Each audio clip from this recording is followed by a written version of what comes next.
won a strong victory in the parliament, supporting his victory as president of France.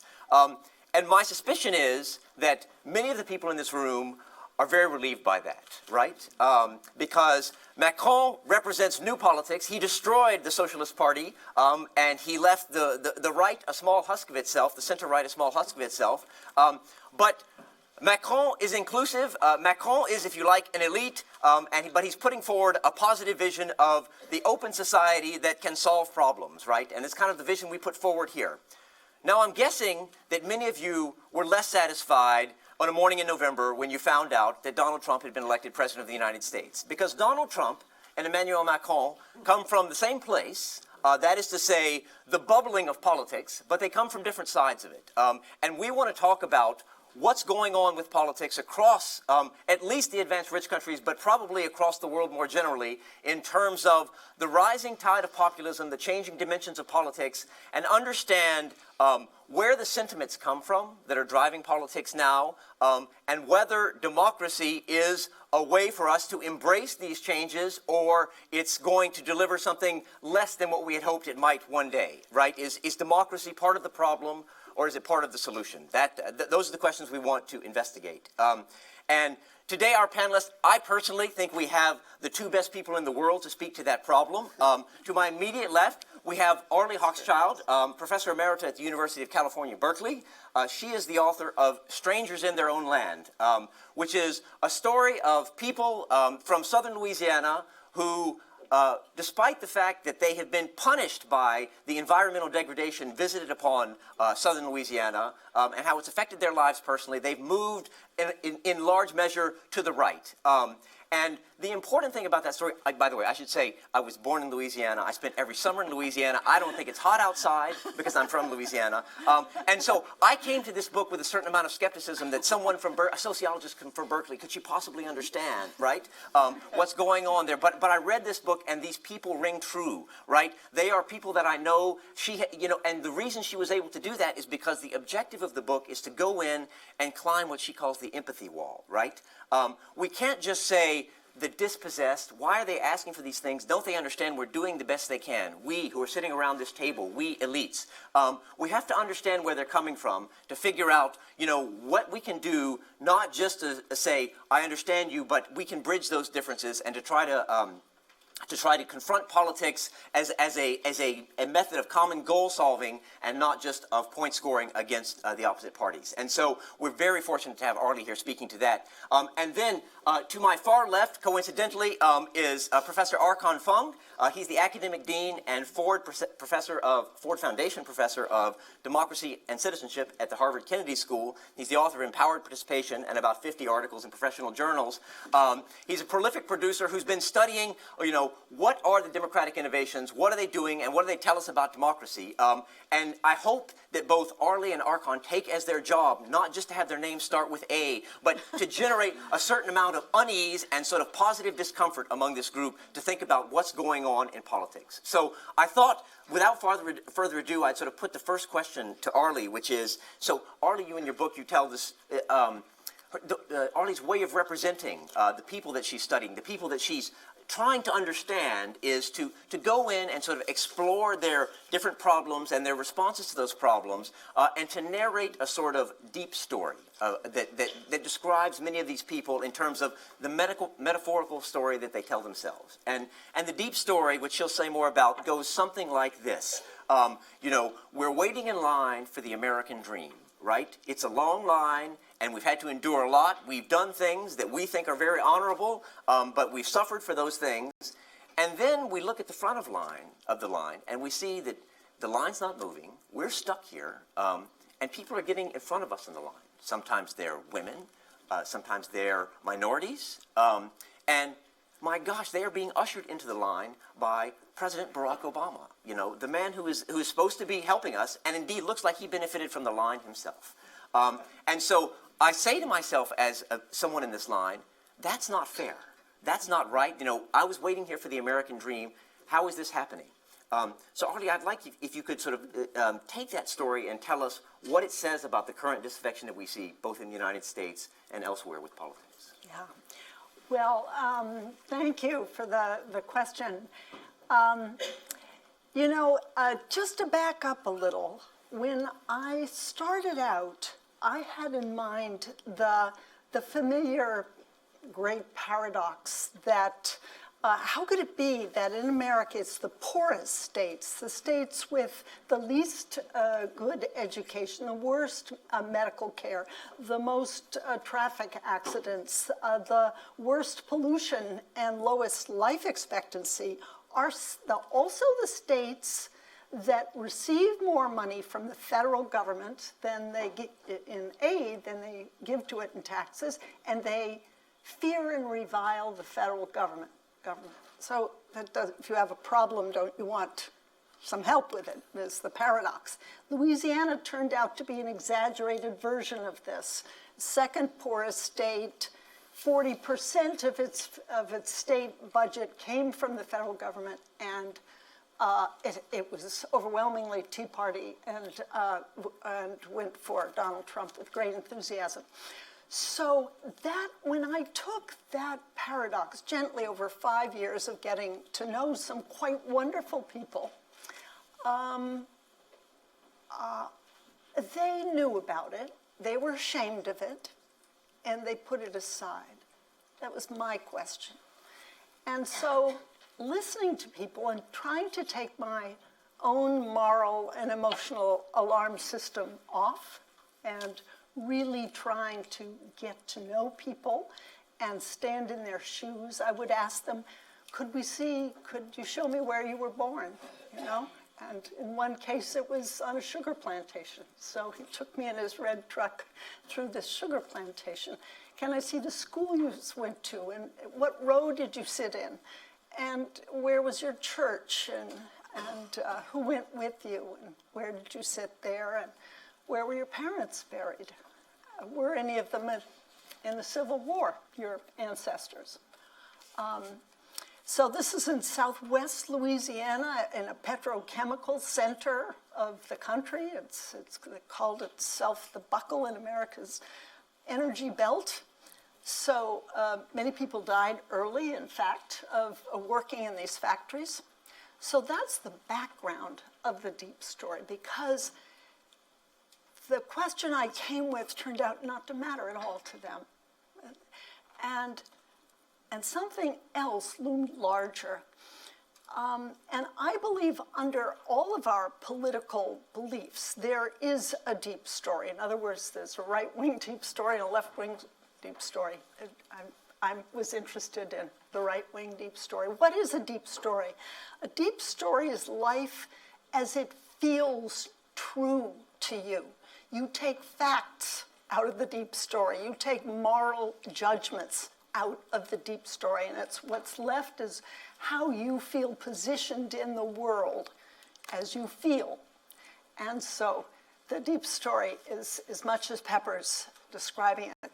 Imagine you're waiting in line as in a pilgrimage. It has a dreamlike quality. It can only be told as a metaphor. So you're waiting in line, and at the top is the American dream. And you haven't moved in a very long time. Most people had not had a raise in 2 decades that I spoke with. So you're there, and then you notice some people cutting in line. And you think, well, who are those? Well, in their minds, they were blacks who, through federally mandated affirmative action programs, now have finally access to jobs that used to be reserved for whites. And even worse, women, because we're half the population now, through federally mandated affirmative action plans, have access to jobs that used to be reserved for men. And then undocumented migrants, and then even documented, people of non-native heritage and refugees. They even saw the brown pelican, which was the Louisiana state bird, kind of waddle up with its oil-soaked wings, because it's a highly polluted area, And it was standing in front of them. They said, well, these liberals put animals ahead of people. You know, all these things are getting ahead. And Barack Obama, who should be impartially supervising the line, seems to be waving to the line cutters. Oh, he's their president. In fact, isn't he a line cutter? How did he get to Harvard? Many people over and over would say, you know, his mother was a single mother. She was not a rich woman, and it costs an arm and a leg to go to Harvard or Columbia. How did something's fishy, something's rigged, they couldn't imagine that Harvard would have full scholarship for brilliant students. This was socialism at the elite level. That couldn't be. So this was how they saw, and they began to feel one more moment in the deep story is someone ahead of them, someone like someone of us in this room, highly educated, probably lives in a city on a coast, and is turning around and saying, oh, you people, saying to the line waiter, you're from the South, you're backward, you're ignorant, you're prejudiced, you're a racist, you're a sexist, you're a homophobic person, and you're a redneck. And to them, that was the ultimate slap in the face, and to be, that their region was wrong, their beliefs were wrong, that they were wrong, and they were the worthy ones waiting in line. So this is the deep story. And it trumps the great paradox. It looms large. Their feelings are, their experiences were kind of led them to hold this very deeply. So how does this fit the theme that we're talking about of this division of the elite from the masses? If you look at the people standing in line, they felt they're standing there, their feet are tired, and line hasn't moved, and they see two things together. It's almost like they're the middle. They feel like the middle, but that Barack Obama is king, and he has made an alliance with the peasantry over the middle, sort of like the French Revolution. They're like, wait a minute, this alliance excludes me. And so they saw the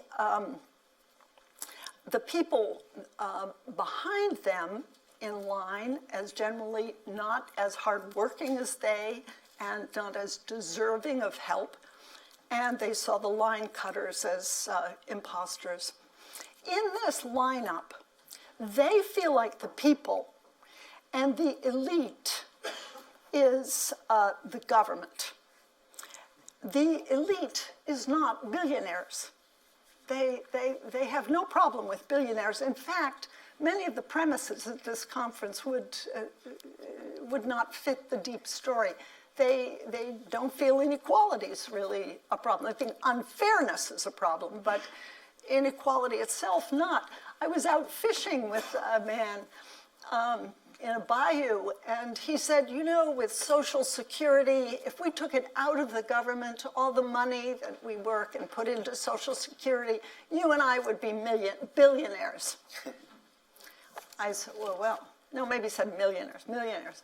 I said, well, how about 2008, you know, the big, great recession? Even so. So the government is the elite, it's distant, it doesn't see you, it doesn't either recognize you or represent you. And the companies, the billionaires, do not. And in doing this work, I began to think, wait a minute, what a trick that here in Louisiana, they're very large petrochemical companies. All have their headquarters somewhere else. It's like Louisiana is this colonial state. It's the site of production, but these are highly automated plants that don't offer many permanent jobs. They even import cheap Filipino pipe fitters. So there isn't a lot the companies are doing for them. So these people that the big owners, they see as friendly elite, not really elite.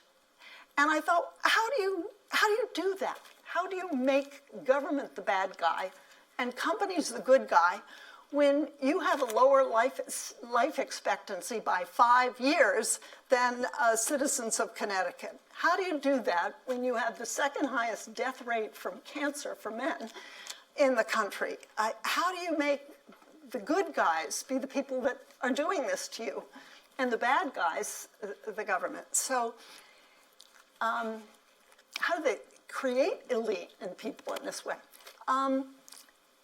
And here's what I think. Actually, I think companies have a very brilliant emotional strategy. On the one hand,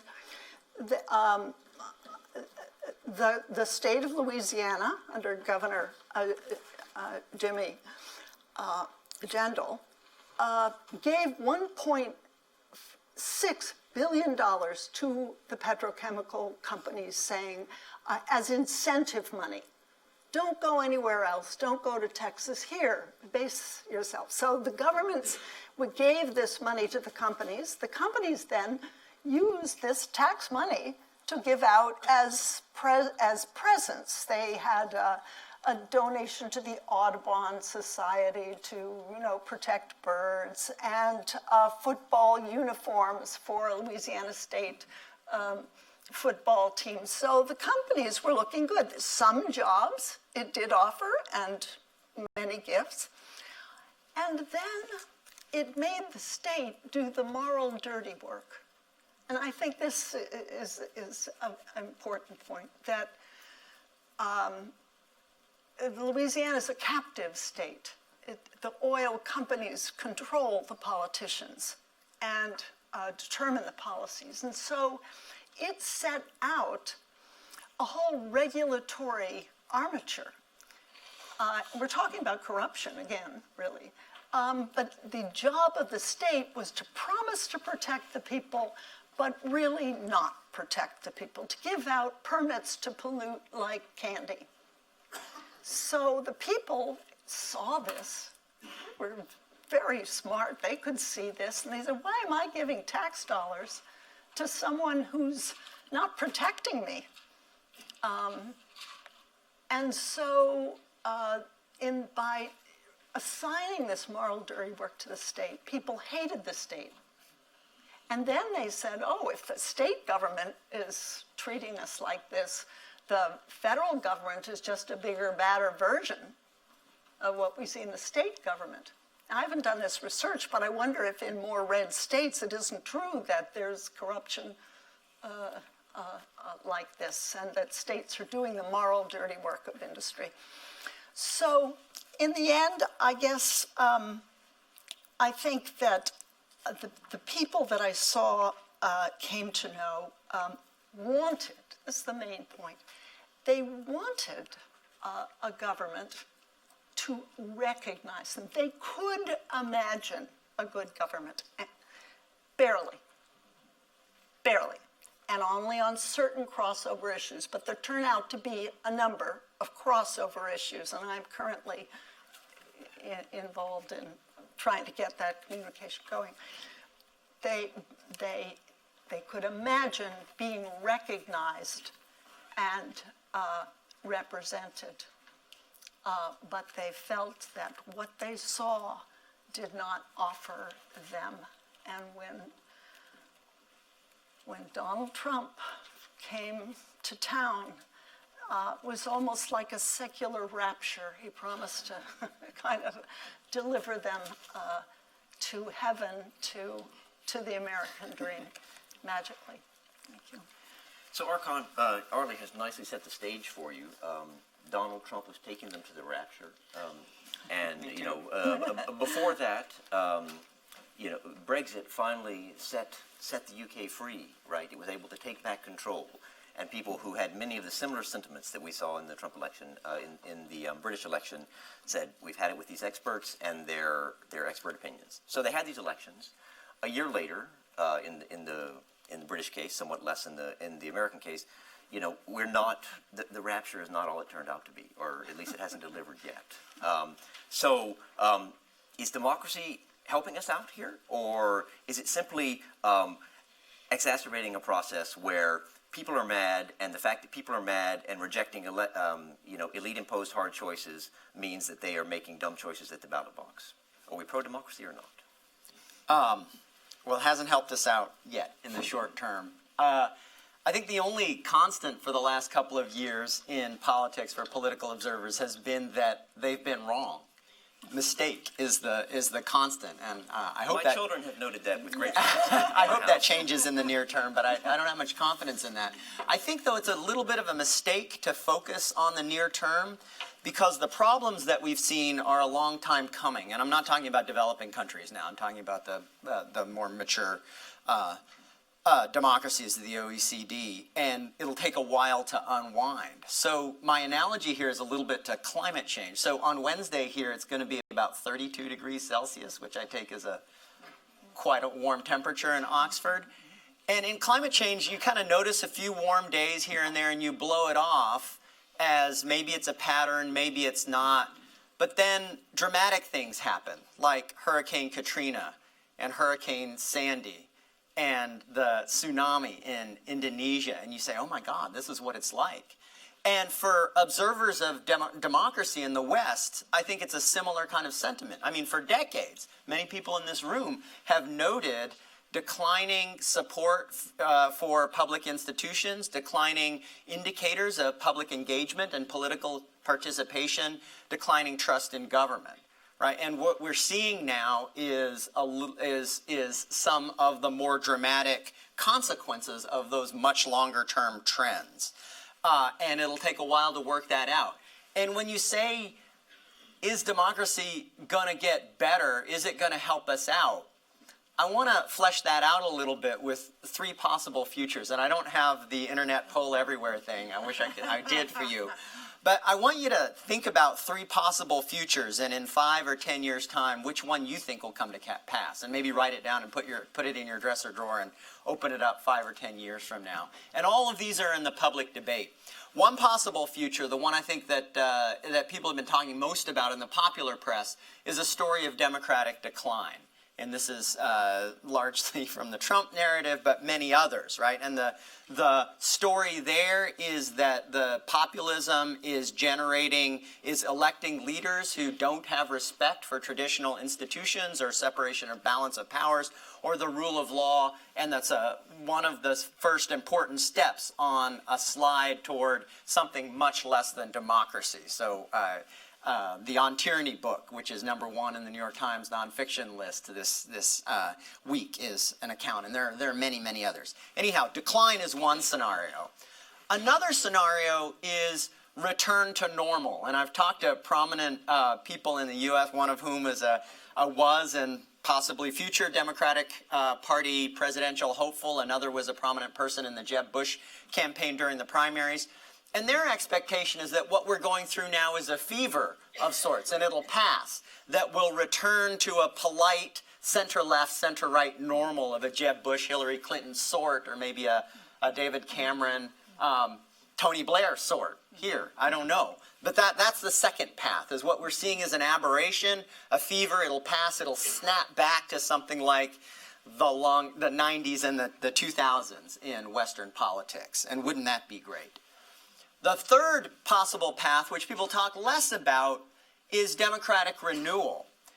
And in periods of history in which their democratic institutions have generated some substantial injustice, before renewal, sometimes you see a little bit of shakiness. For instance, when Roosevelt serves 4 terms as president, or when he packs the Supreme Court, some people would regard that as anti-democratic, or when Lincoln engaged in the Civil War, right? Causes some institutional shakiness, but many people would say that you come out of that renewed on the other side. So that's a third possibility. So write down a little piece of paper, put it in your dresser drawer. Which one Yeah, how many people, that's a good idea. It biases when you don't do it simultaneously because you get bandwagoning, but better than nothing. How many people see in the 5 to 10 year frame some kind of democratic decline scenario? A few? More than a few. How many think we're going to kind of snap back to a normal, and this is a very aberrant period, that we kind of go back to the Tony Blair, Gordon Brown, David Cameron normal? Late 20th, early 21st century normal. And how many people see renewal in the future? Hopeful bunch. Very nice. Okay, so write that down and we'll see. I don't know. So now I want to spend the rest of my time kind of briefly speculating on a couple of the gaps that are the topic of the conference and what it might take to get to that democratic renewal. And I think bridging the gap is an excellent theme, and I'm taking it a little more seriously actually than maybe you intended it, because I think a couple of the important things that have happened are very well constructed bridges have collapsed, and renewal depends on the reconstruction of those bridges. They won't look like the old bridges. They'll look new if they get reconstructed at all. I don't know what they'll look like, but I do know that renewal depends on a reconstruction. And the first bridge is the bridge that connects mass constituencies to their political representatives. And that is the bridge of representative government. And I think right now in many countries, the incumbent parties are so bankrupt that that bridge is more or less collapsed. And that's what we saw in the Brexit vote. That's what we saw in the three rounds of the French elections. That's what we saw in the U.S. 2016 elections, that bridge has crumbled because the incumbents are so bankrupt. So that's the first bridge, the mass constituencies and political elites. The second bridge is a bridge that we should discuss more, but we don't discuss very much. We should discuss it more because it's about us. It's the bridge between elites, policy elites, experts, and the people. And I think that that bridge has also collapsed. And so the task is to reconstruct those two bridges. And let me just say a few words about each. I'll focus on the political bridge. I don't have a recipe for how to reconstruct that political bridge, but I do think I know how. If it does get reconstructed, I have a little bit of a story about how it will get reconstructed or not. I think what we're in is a moment of political entrepreneurship. Since 2008, Barack Obama, if you remember, I mean, he seems like the incumbent now, but he was an insurgent in 2008. To be sure, even Ed Miliband is an insurgent. Jeremy Corbyn, for sure. Emmanuel Macron, for sure. All of the Five Stars movement in Italy, Podemos, Caesar, all of these forces are insurgent political forces that are trying to occupy the space that has been opened up by the bankruptcy of incumbent political parties.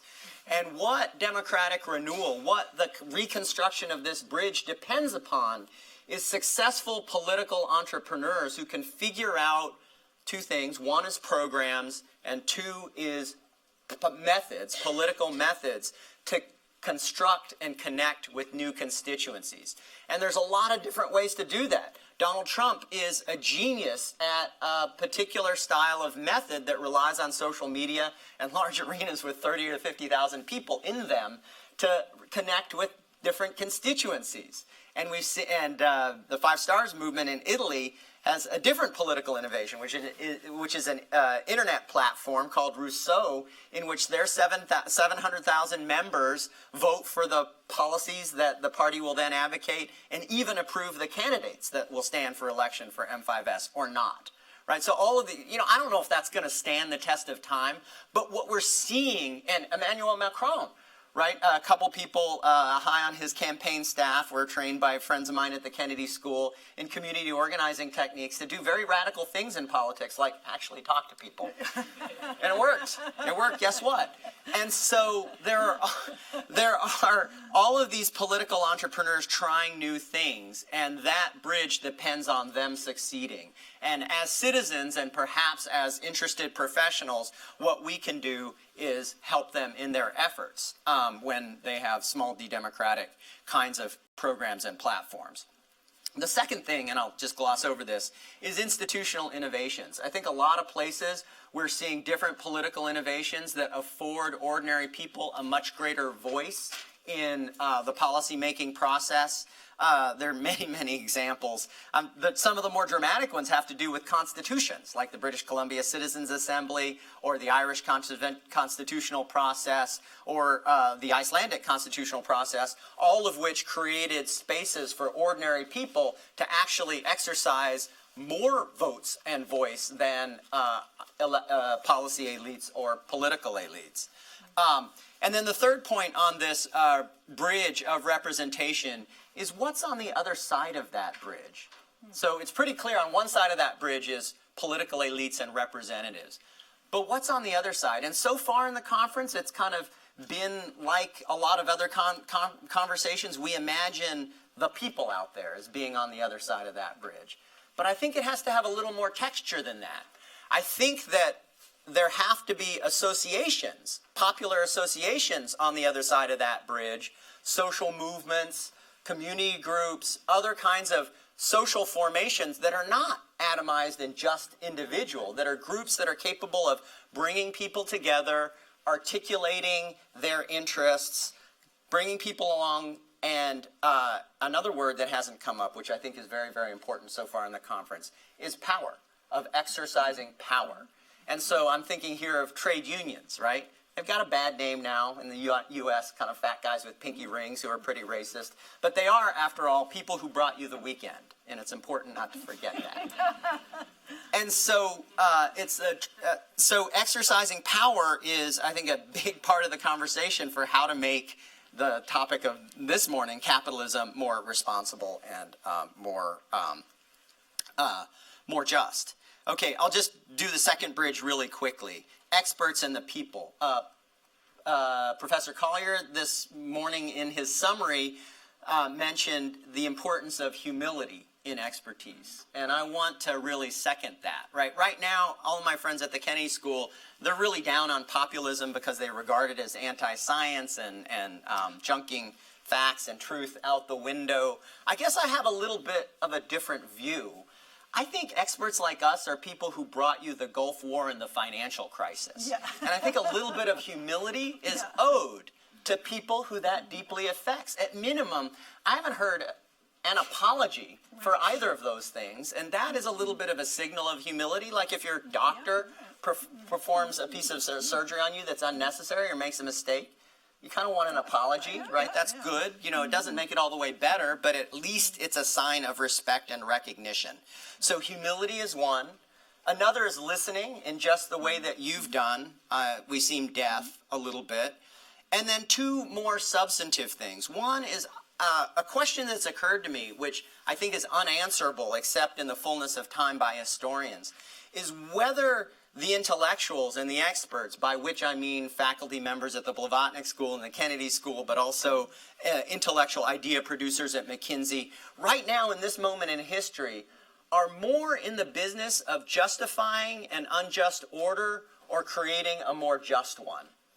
And so I'm thinking of an historical analogy here, like social science in the Gilded Age was about, I mean, the words weren't around then, but it was about market fundamentalism. It was about how the market was natural and the outcomes that it produced had to be produced. Otherwise, who knows what? It would be much, much worse, right? They turned out to be wrong. And a bunch of decades, those ideas solidified what I now regard, but I think most people regard, as quite an unjust social order. So the intellectual function of the social function of intellectuals at that time was to stabilize an unjust order. And then the Progressive Era and the New Deal happened. And you got a different sort of intellectual that was much more interested in creating a new and more just order about how government might work effectively, about how labor and capital might coexist and create a prosperity that was shared between them, which was a much, much different function for intellectuals and experts. And right now, I honestly don't know which mode we're in. I think it's a good question and a good a good exercise in introspection to ask yourself, are you and your colleagues right now more in the business of justifying an order that is producing dramatic inequality and disconnection with ordinary people in the political realm? Or are you more in the business of creating an order that fosters small d-democratic bonds and economic justice? Okay. And then the last point on this bridge between experts and the people is I think it's especially important now in the breakout session on the future of work and jobs. The speed of change came up a lot as a theme. And I think everybody in the room knows the term disruptive innovation, and we associate that with the technology, with the economic change broadly, but especially in the technology and digital sphere. And what disruptive innovation does is it disrupts and it creates good things, otherwise it wouldn't succeed in the marketplace. But disruptive innovation creates regulatory and ethical vacuums, right? So when Uber destroys the taxi industry in San Francisco or London, what it does is it works better for a lot of people. You can get a ride much quicker, but there was a whole regulatory and ethical framework that went with the taxi industry that took a long time to evolve and stabilize that gets blown up by disruptive innovation. And so how does that ethical and regulatory order get reconstructed in every instance of disruptive innovation? It depends on the capacity of publicly minded experts and regulators and people having an ethical conversation. And what I'm really, really afraid of right now is that that gap is getting wider and wider, that the capacity for economic forces to produce disruptive innovation is increasing and increasing and increasing. Amazon just bought Whole Foods, right? Which is, I think, the 8th largest grocer in America. But on the other hand, the social capacity, the kind of Polanyian double movement, the capacity to re-embed those disruptive innovations back into society through a reasonable regulatory and ethical order is getting smaller and smaller and smaller, in part because of the distrust of government and the distance between experts and everybody else, and the distrust in expertise. And so I don't have any helpful suggestions about how to accelerate and close that gap. But I just want to highlight it here is that I am a big believer in corporate social responsibility. I think Milton Friedman was just wrong about the social responsibility of corporations and managers. But I do believe that corporate social responsibility is insufficient to reestablish the ethical and regulatory order in the face of profound disruptive innovation. And I think I just want to highlight the importance of closing that gap. Wow, great. Well, as a meta commentary on the importance of not just letting experts talk, the floor is now open. Yes, sir, in the back.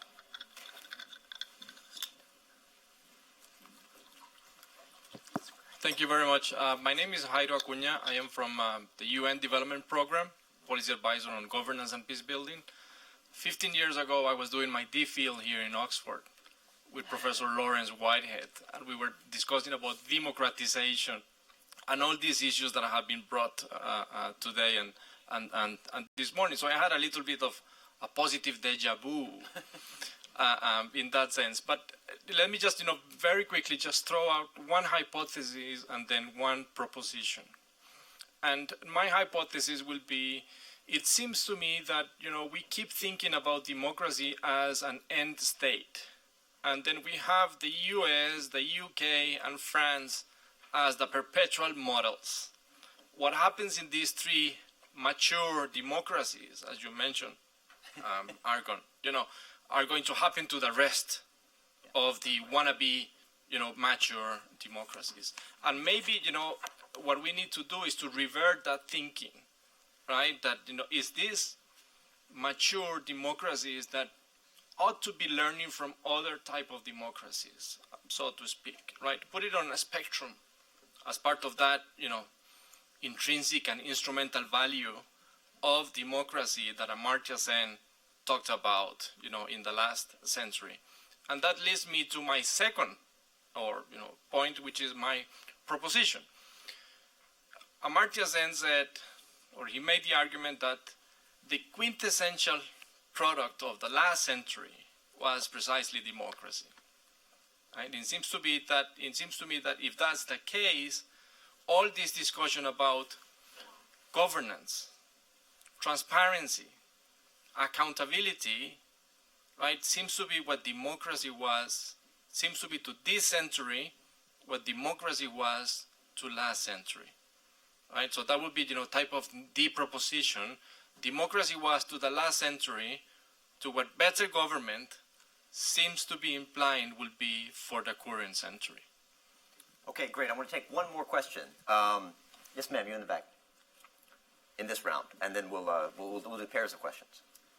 Well, I have to say, I found that vote incredibly depressing, given how wrong all the experts were on everything else. The fact that we all voted for democratic renewal is not a good sign.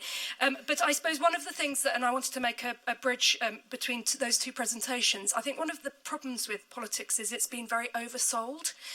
Politicians themselves oversell it, and that may well explain why they're labelled as the problem makers rather than sometimes the problem solvers. And I think we need to alter if we are going to achieve democratic renewal, which I ideally hope we will, we actually need to alter our notion of the state, which is more important in what it enables than what it does and delivers directly. And we need an honest conversation about what a shrinking state, and I'm thinking of the UK and across Europe, a really shrinking state can actually deliver. And we need to stop overselling and believing the overselling of politics. Great. Those are two good questions. Let me turn it to Arlie first. Overselling. You want to? You've seen an oversold, captured state in Louisiana. Oversold and a lot of buyer's remorse.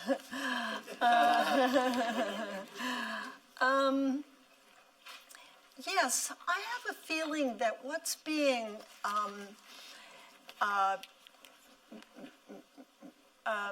projected psychologically onto government is a desire for great rescue. And I think it partly has to do with what Arshan was just saying, that there are new needs of how to adapt to the weird uncertainties in life and in the economy. So that we need to also look at how to strengthen other institutions because I think there's actually a cultural and social vacuum where needs there aren't being met. So people are saying, well, I guess we have to look to the government, and then there's a crash of great disappointment in the government. So that I'm thinking, for example, of one function that people are looking to the government for is sort of pull us together. Well, we've fallen apart, and the government is in the U.S. doing everything it can to further the problem. But we could look at bridges. It used to be that labor unions were a bridge across social classes and races. And it used to be that military service, required service, was a bridge between social classes and races. And those, the one is down to 9% in the country, and the other doesn't exist anymore. So what are the other kinds of cultural bridges that we could build? Like, okay, I get to dream, right? All right, here is what I would love to see, is what if in all the schools in the United States, we had a program of exchange? In the United States, many kids, will go to Italy, and live with a family for 3 weeks or something, foreign exchange. But what if there was an exchange and all the kids in their junior year of high school spent 3 weeks with a family in the North, and you had kids in the North that spent 3 weeks with families in the South, and you had coastal kids go to farm families in the center of the country and back. And what if they did a project together? It's not just that you're breaking bread and getting to know what a person in the other political bubble is thinking, but you actually are doing something together.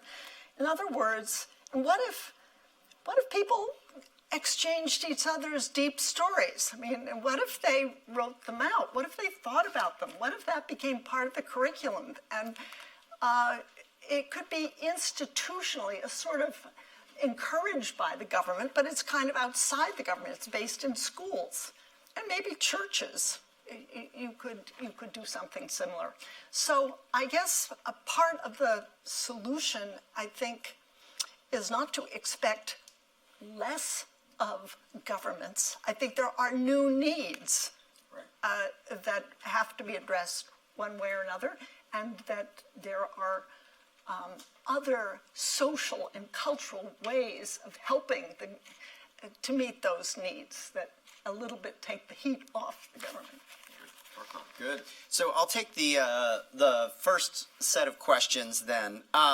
So I agree with the sentiment. I mean, I don't regard the representative institutions that were developed in the 18th century as necessarily appropriate to the 21st. I don't know why one would, other than historical comfort. I think that democratic innovations are really, really important, and the heart of democracy is not a particular institutional form, but the idea that people exercise power. That's what the word means, demos and crassy, people and power.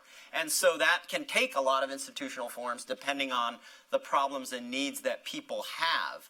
I would caution a little bit about accountability and transparency as the focus for the 21st century democracy or governance in the following way. I mean, I think transparency is extremely important. I've worked on it myself a fair bit. But this goes back to Robert Clickard's comments before. I think there's a danger in transparency and accountability in reinforcing the weakness of government or the illegitimacy of government, because almost all of the transparency and accountability measures that I know of are like a 5-star rating system, you know, on Amazon, in which government can only get 1 or 2 stars. Because the whole point is to show when it's messing up, right? So there are a few examples in which transparency and accountability systems allow a full 5-star rating, but almost all of them focus on the 1 or 2 star zone because that's where the pain is. It's very natural. That's where the pain is. But the consequence of that in an environment in which activist groups are looking to figure out who the bad guy is, and in which journalists, in which the whole idea of a good story in journalism is finding government doing something wrong, creates an accountability system in which government can only get 1 or 2 stars. I was once talking to somebody who managed the Financial Times newsroom, and he said, whenever I'm training cub reporters, the first thing I say to them is, whenever you're interviewing somebody from government, you have to ask yourself, why is this bastard lying to me, right? And so, it's, you know, that dynamic generates a spiral of illegitimacy for government. What can I say? Yes, absolutely. So, Sai, you're welcome. Thanks. I'm an MPP student here. My name is Sam. I'm actually from the South. I'm from Texas. So some of what you said about petrochemicals especially resonated with me.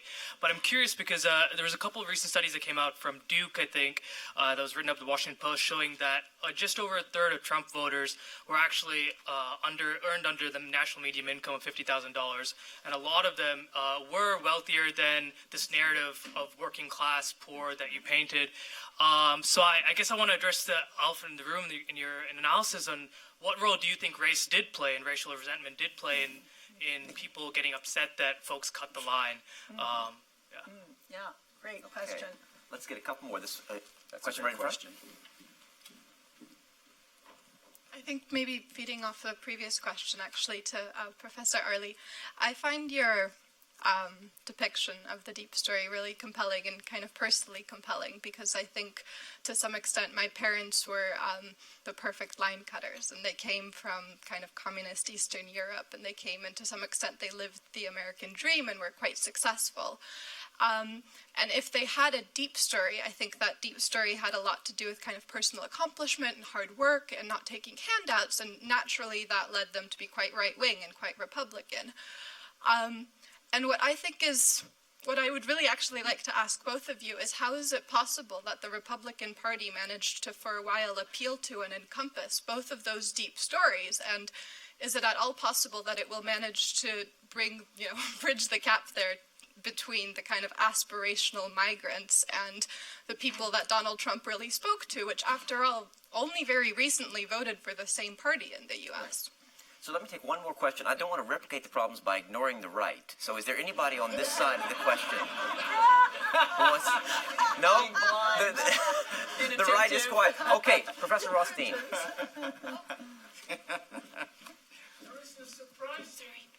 There is a quite surprising empirical research result, namely that when people decide if they perceive that their governments are legitimate, this is from some 70, 80 countries, Democrats are important, yes. Outputs in pensions and healthcare are important, but both these are far less important than things like the rule of law, government effectiveness, and control of corruption.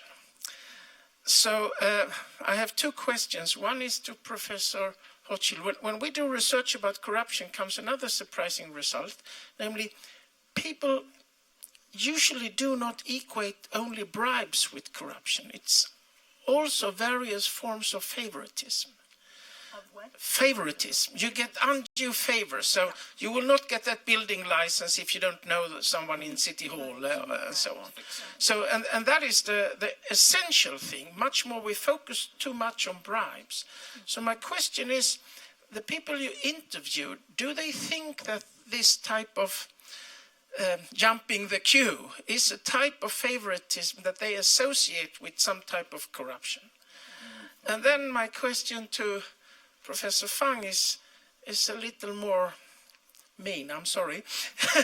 We're both political scientists, and all the results you say about voters not being informed and not knowledgeable and so on, and that has been reported by Aachen and Bartels and so, are of course very true, but they are much more true for United States than Northern Europe.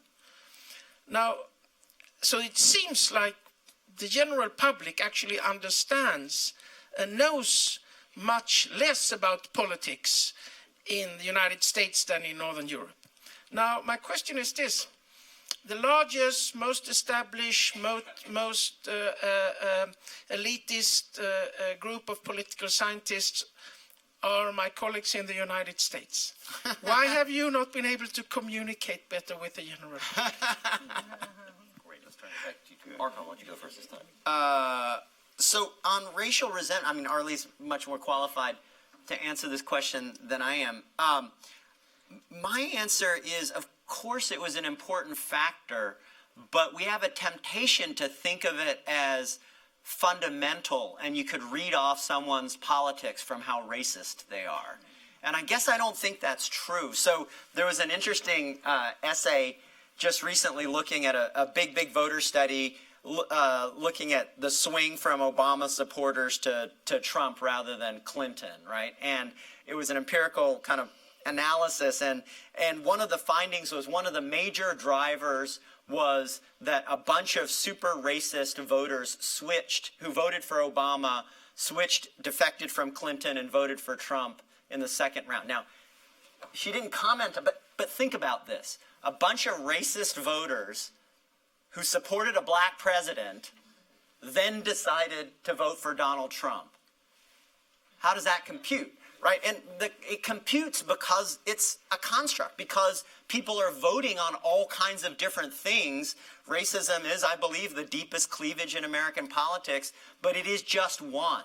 And so part of the job of political entrepreneurship is to layer different interests and try to construct a winning coalition on top of that. Sometimes it's with race, sometimes it's despite race with racists, or people who have preferences that could be racially, politically motivated. And Boo, I guess I just think I owe you an apology. We need to be doing a better job on that. What can I say? That humility he talked about. Yes, Orly.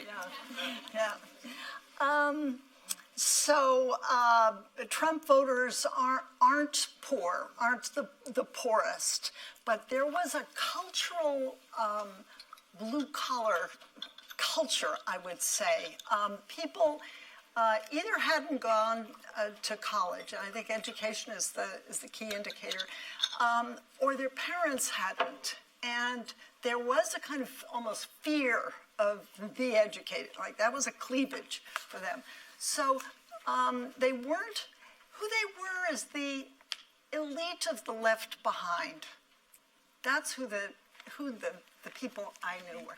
Elite in the sense of they felt like they had done well, given the education they had, and they had done well, and they had worked hard. So it's often the case that in insurgent movements, it's not the most woebegone people that are the leaders of it. I mean, you know, Marx and Mao Zedong were not, you know, super poor by origin. Okay, so that's the second point is to echo what Arjun just said, that race is central. Race is really there. There's no question about that. Central, but part of something larger too, a kind of a sense of decline. In the book I call about an honor squeeze, that they can't get honor from anywhere. They're highly religious people, but the whole culture is getting secular. They believe in family values, but now it's the law's the other way, and race, it's interesting. Nobody wanted to talk about race with me, and it was all over the place. The monuments, the names of the Confederate flag. I mean, you couldn't miss race. I mean, talk to you. I mean, I went to a graveyard and it was divided.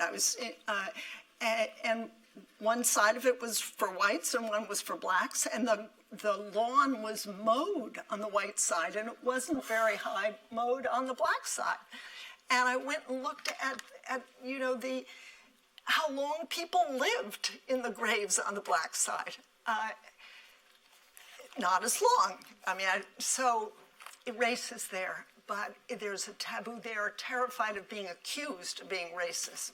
So I went out on a fishing trip with the man who opens the book. He's the one that was born on a sugar plantation, worked in oil all his life, big Tea Party, big Trump guy. But we're out, we're in a boat. I figure he can't leave. No. So Mike, how about race? I feel like it's really part of this story, but tell me. He said, it took a little while. He said, well, look, I'm a reformed bigot. I said, well, what's a bigot? Oh, a bigot is a person who hates blacks. I've never hated blacks. Or who uses the N-word, and I did use the N-word, but now I'm offended by the N-word, and if somebody uses it on my Facebook page, I unfriend them. But people use the R-word, redneck, so I came right back with that. So I asked him, what was it like when your high school was integrated in Donaldsonville, southeast part of the state? He said, well, in my freshman year, there were just 2 blacks in the class. By the senior year, half the class was black. I asked him, did you make any new friends? There was a very long pause, and he said, you're making me think. And I had the feeling with everyone I talked to that the conversation about race had stopped about 1967, and that conversations that were beginning in Berkeley, California, and continued, stopped in the South. So there was a whole cultural gap that had to do with that, and I think we just need to get that conversation going again. Let me take one more round. We didn't quite get to the line cutters question here, so let's try to integrate that answer the next time around. So I've got Yuli Tamir first. Well, first of all, what you said right now made me thinking about the fact that we've been trained, I think at least liberals, progressive, have been trained to think about the worse off and not about the people who are just above them. And those are the people who were neglected. And it's a long philosophical training that made us neglected. Because the question I'm interested in is, why didn't we see it coming? It's not a new phenomenon. It has been brewing for 20, 30 years. So I want to ask you two questions. First of all, whether you think we had an interest not to see it. There is a class, one thing we're not mentioning, we're talking about race, we're not talking about class. And we have a class interest not to see these problems because we are on the other side of the class aisle. And whether this is closely related to the fact that the universities, the research institute are all made up of the same people. So it's not only passing the line, it's being ignored generally from those people who were supposed to serve them. I at least remember the days people were speaking about a serving elite. You were supposed to be in the service of the people, but the elites weren't serving the people.